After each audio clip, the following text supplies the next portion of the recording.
आपका फिर से हमारे चैनल ब्रिलियंस 53 में। तो हमने ये विज्ञान शिक्षण के लेक्चर नंबर फर्स्ट में प्रश्न नंबर 51 तक पढ़ा था। आज के इस वीडियो लेक्चर सेकेंड में तृतीय प्रश्न पत्र जो राजन सीरीज चल रहा है, हम आगे से बहुविकल्पी प्रश्नों को पढ़ेंगे, समझेंगे। तो जैसा कि आपको बता दें, मैंने प्रीवियस वीडियो में एक क्वेश्चन में थोड़ा सा मिस्टेक हो गया था। प्रश्न नंबर 40 में कोशिका भित्ति पाई जाती है, तो कोशिका भित्ति जंतु कोशिका में नहीं, इसमें अनुपस्थित होती है। जंतु कोशिका में कोशिका भित्ति नहीं पाई जाती है, पादप कोशिका में पाई जाती है। और पादप कोशिका में कोशिका झिल्ली और प्लाज्मा, कोशिका भित्ति और प्लाज्मा झिल्ली दोनों पाई जाती है। तो यही ऑप्शन नंबर अ हो जाएगा, इसे सही कर दीजिएगा। चलिए, वीडियो को शुरुआत करने से पहले वीडियो को लाइक, शेयर और सब्सक्राइब कर दीजिए। और इस वीडियो के डिस्क्रिप्शन बॉक्स में पेपर फर्स्ट और पेपर सेकंड बाल विकास और शिक्षण अधिगम का प्लेलिस्ट है, वहाँ से आप लोग जाके प्लेलिस्ट में आप सारा वीडियो देख सकते हैं, जो भी वीडियो हमने यहाँ पे चैनल पे डाला है। और बहुविकल्पी अति लघु लघु के प्रश्नों को आप पढ़िए, जो न समझ में आए कमेंट करिए। टेलीग्राम पे भी पूछ सकते हैं, और टेलीग्राम से जुड़ के वहाँ से आप लोग PDF प्राप्त कर सकते हैं। तो चलिए, आज के इस विज्ञान शिक्षण तृतीय प्रश्न पत्र बाल राजन सीरीज को हम लोग पढ़ते हैं, समझते हैं।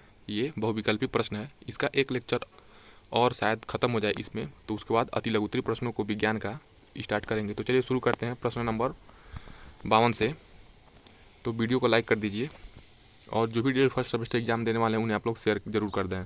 भोज्य पदार्थों का संवहन करता है, तो कौन सा हो जाएगा? भोज्य पदार्थों का संवहन करता है फ्लोएम। जाइलम क्या होता है? खनिज तथा लवण को जड़ से ले जाता है, और फ्लोएम क्या करता है? भोज्य पदार्थों को पहुंचाता है पत्तियों तक। प्रश्न नंबर 53 है, पर्ण प्रवान जो कि पत्तियों का रूपांतरण होता है पाया जाता है, तो मटर में। प्रश्न नंबर 54 है, वे पौधे जो मरुस्थल में उगते हैं कहे जाते हैं, तो जो मरुस्थल में उगते हैं उन्हें क्या कहा जाता है? जीरोफाइट कहा जाता है। यानी कि जो पौधे मरुस्थलीय क्षेत्रों में उगते हैं उन्हें जीरोफाइट कहा जाता है। कंडरा जोड़ती है, तो कंडरा किसको जोड़ती है? तो कंडरा जोड़ती है आपकी पेशियों को हड्डियों से, यानी कि पेशियों से हड्डियों को जोड़ने को कंडरा कहते हैं। प्रश्न नंबर 56 है, हमारे शरीर की सबसे छोटी हड्डी है, तो सबसे छोटी हड्डी हमारी कौन सी है? स्टेपिज, फीमर, इनकस, इनमें से कोई नहीं। तो हमारे शरीर की सबसे छोटी हड्डी कौन सी है? इनकस।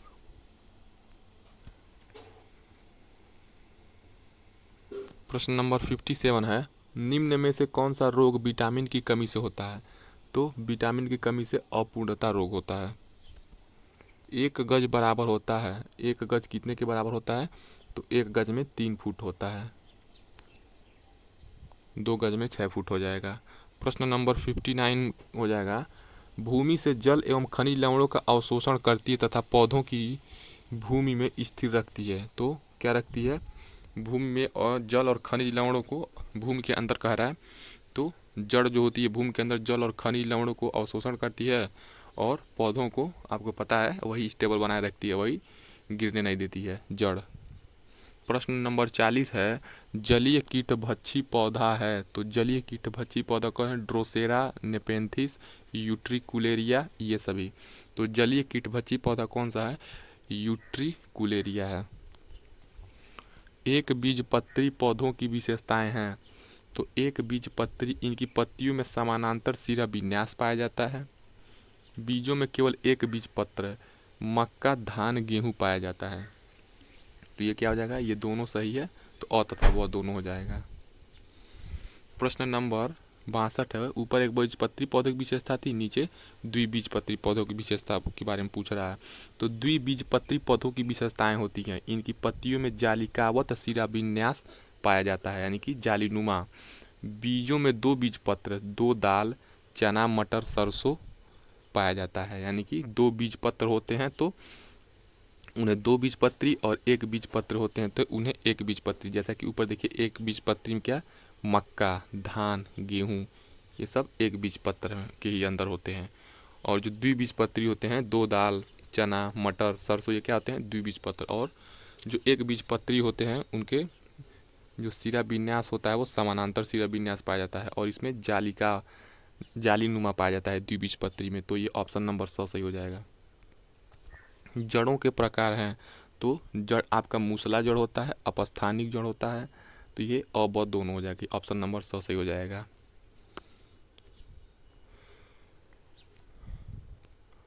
अपेंडिक्स कृमि रूप परिशेषिका जो कि बड़ी आंत का भाग है। शाकाहारी पशुओं में यह विकसित होता है। इसमें सेलुलोज का पाचन होता है, यह है। तो यह क्या है? तो जो अपेंडिक्स कृमि रूप परिशेषिका, ये क्या है? अवशेषीय अंग है, ये अवशेषीय अंग है।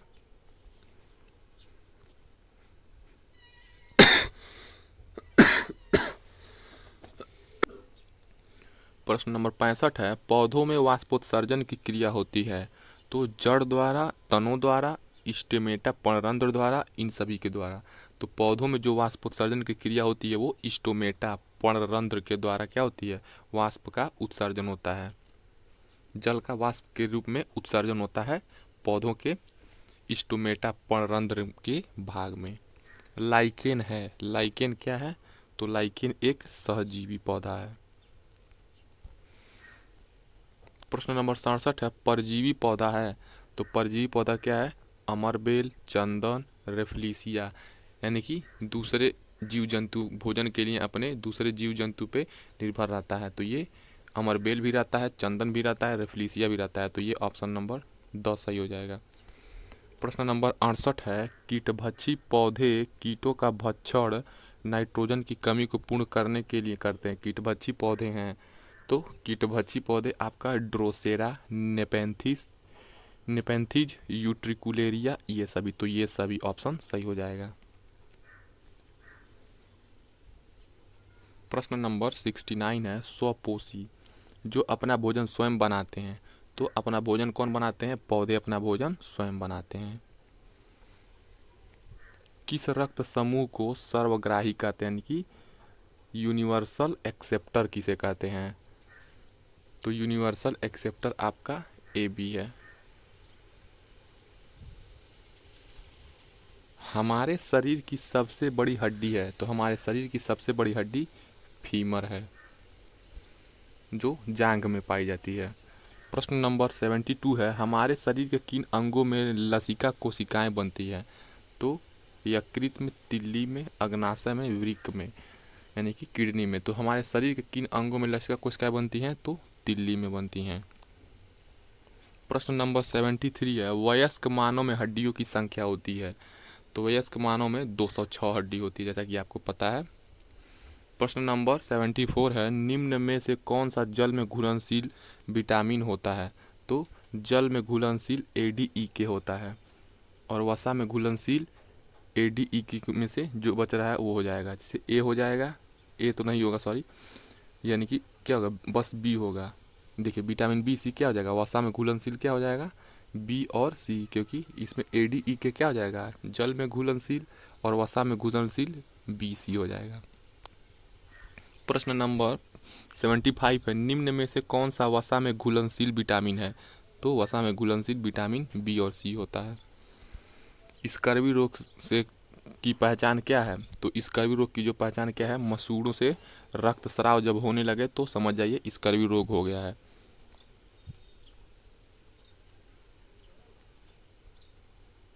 मैरेस्मस तथा क्वाशिओरकर रोग किसकी कमी से होता है? तो प्रोटीन की कमी से होता है। मैरेस्मस और क्वाशिओरकर प्रोटीन की कमी से होता है। रक्तदाब मापा जाता है, ब्लड प्रेशर किससे मापा जाता है? Spherometer, anemometer, ammeter, sphygmomanometer. तो स्फिग्मोमैनोमीटर से मापा जाता है ब्लड प्रेशर। 79 है, किस रक्त समूह को सर्वदाता कहते हैं, यानी कि सबको ये दे सकता है? Universal donor.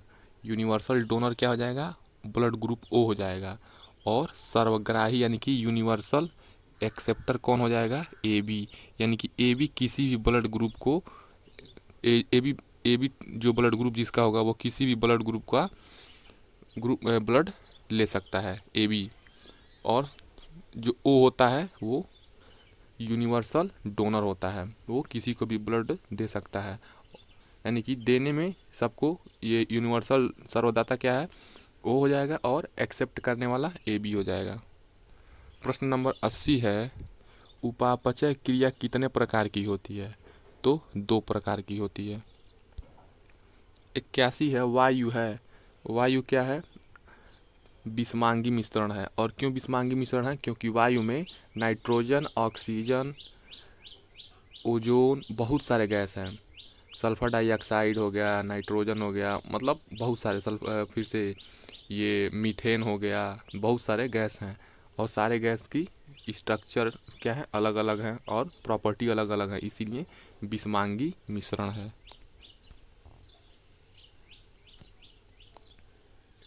प्रश्न नंबर 82 है, निम्नलिखित में से उभयचर प्राणी है, यानी कि जो जल और थल दोनों में रहे, तो वो खरगोश बस थल में रहता है, चूहा बस थल में रहता है, गाय बस थल में रहती है।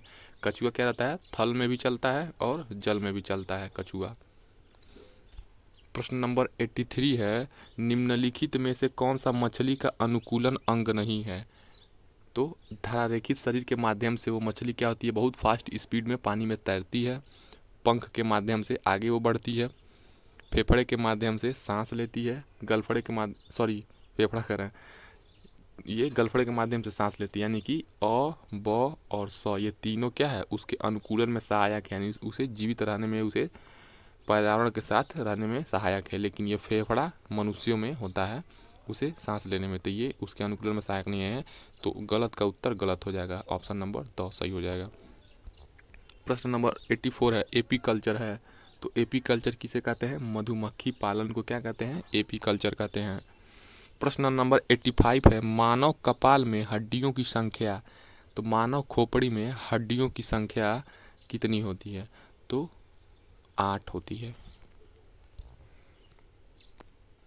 भोजन संचयन के लिए अपस्थानिक जड़ का रूपांतरण है। तो भोजन संचयन के लिए जो अपस्थानिक जड़ का रूपांतरण क्या कहलाता है? कंदगुच्छ है। कंदगुच्छ क्या होता है? अपस्थानिक जड़ का रूपांतरण करता है। पत्तियों द्वारा कायिक प्रवर्धन होता है। तो पत्तियों द्वारा कायिक प्रवर्धन होता है किसमें? ब्रायोफिल्लम में। कोण का मात्रक होता है, तो कोण का मात्रक रेडियन होता है। घन कोण का मात्रक स्टेरेडियन होता है।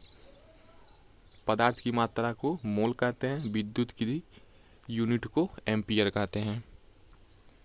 प्रश्न नंबर 89 है, कौन सी घटना गुरुत्व का उदाहरण नहीं है?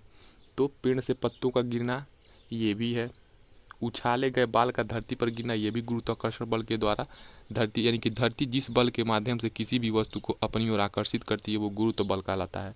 समतल पर गाड़ी का धकेलना, तो ये समतल पर गाड़ी का धकेलना ये क्या है?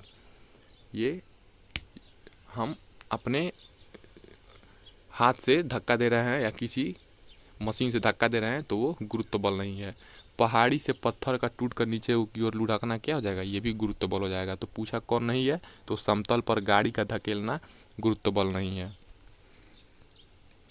चने के बीज में 2 हल्के पीले रंग की संरचनाओं का नाम है। तो बीजचोल, भ्रूण, बीजपत्र, मूलांकुर। तो चने के बीज में जो 2 हल्के पीले रंग की संरचनाओं का नाम क्या होता है? उसे बीजपत्र कहते हैं। प्रश्न नंबर 91 है, मनुष्य के शरीर में पसलियों की संख्या कितनी जोड़ी होती है? तो मनुष्य के शरीर में जो पसलियाँ होती है, यानी कि जो जिसे बाता या सीने की हड्डियाँ कहते हैं, वो कितनी होती हैं? वो 12 जोड़ी होती हैं, यानी कि 12 दूना 24 हड्डी हो जाएगी, यानी कि 12 जोड़ी पसलियाँ होती है। प्रश्न नंबर 92 है, मनुष्य की खोपड़ी में कितनी अस्थियां होती हैं? तो मनुष्य की खोपड़ी में 28 अस्थियां होती हैं। दौड़ने हेतु उपयुक्त अनुकूलित प्राणी है। चमगादड़, एंटीलोप, यूरेमैस्ट्रिक्स, साइरन। तो दौड़ने हेतु अनुकूलित प्राणी कौन है? एंटीलोप। प्रश्न नंबर 94 है, दही को मथनी द्वारा तीव्र गति से मथने से प्राप्त मक्खन को पृथक करने की विधि का नाम क्या है? तो अपकेंद्रण विधि से दही को मथनी द्वारा तीव्र गति से मथने से जो मक्खन बनाया जाता है वो अपकेंद्रण विधि कहलाता है।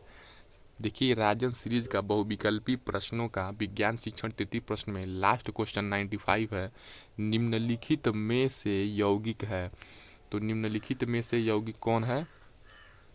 जल, सोना, पीतल, चांदी। तो निम्नलिखित में से यौगिक कौन है?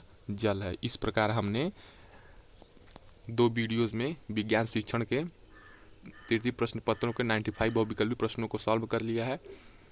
तो आगे नेक्स्ट वीडियो से हम लोग अति लघुत्तरीय प्रश्नों को पढ़ेंगे, समझेंगे, एनालिसिस करेंगे। तो वीडियो से जुड़ जाया करिए और वीडियो को शेयर कर दिया करिए जो भी डीएलएड फर्स्ट सेमेस्टर में है, और चैनल को सब्सक्राइब करना ना भूलिए। और इस वीडियो के डिस्क्रिप्शन बॉक्स में प्लेलिस्ट है प्रश्न पत्र फर्स्ट और प्रश्न पत्र सेकेंड का, और डिस्क्रिप्शन बॉक्स में जो भी टेलीग्राम का पीडीएफ है वहाँ जुड़ जाइए ताकि आपको पीडीएफ और नोटिफिकेशन मिल सके।